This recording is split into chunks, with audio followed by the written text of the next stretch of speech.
So it's day 3 since the loss against Bournemouth on Saturday, and I've been reading the newspapers, watching what people have been putting online, seeing all the managers that we've been linked with, but still we have Steve McClaren in charge. God knows this guy must have 9 lives, but yeah, still he's in charge. I've been seeing a lot of stuff about him going into the training ground, having secret meetings in York, but still this guy is in charge.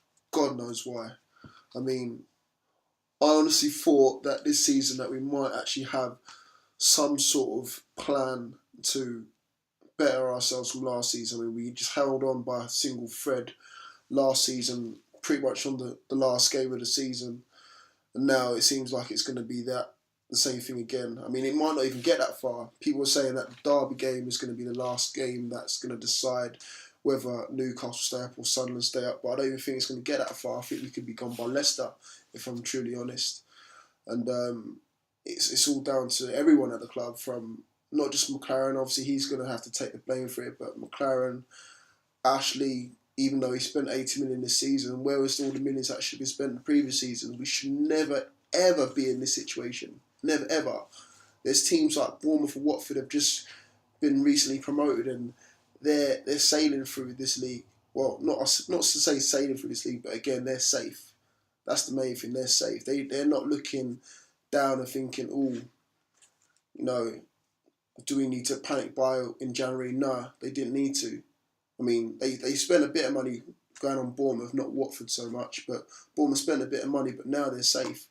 Us, on the meantime, we spent another 25 million or whatnot on top of all the rest of the amount of money that we spent in the previous transfer window, and we're still struggling. So it just says a lot about our playing staff, not just our coaching staff.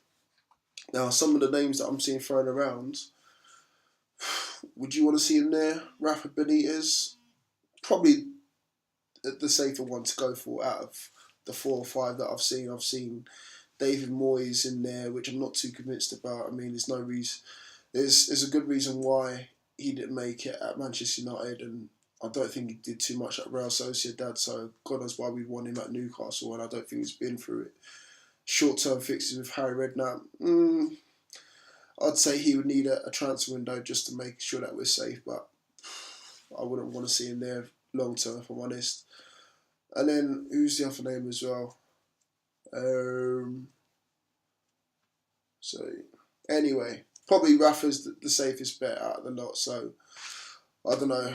Rafa Benitez, get him in, see what he can do. Maybe he might have the same effect that new Sunderland managers usually have when we face him on Derby Day, so who knows, we might have a chance of staying up. But again, it looks like 17th place is the only place that's up for grabs, because I think 16 above is too far-fetched now for us to get a hold of. It would mean that whoever 16 played would need to lose at least a good 2 or 3 games on the trot, and we would have to win 2 or 3 games on the trot, and at the moment that seems highly unlikely. So let's see what happens. As I said, it's day 3 now. Hopefully by the end of the week, Stephen Mack should just given it up.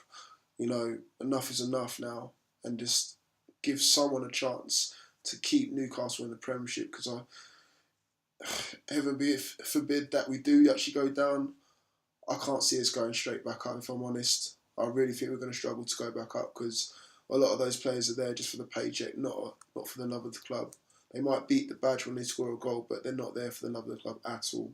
So we are going to struggle if we go down this time. Last time we went down, we managed to keep the core of the club, core of the playing staff. But this time round, I don't think it's going to be the same story. Let's see what happens anyway.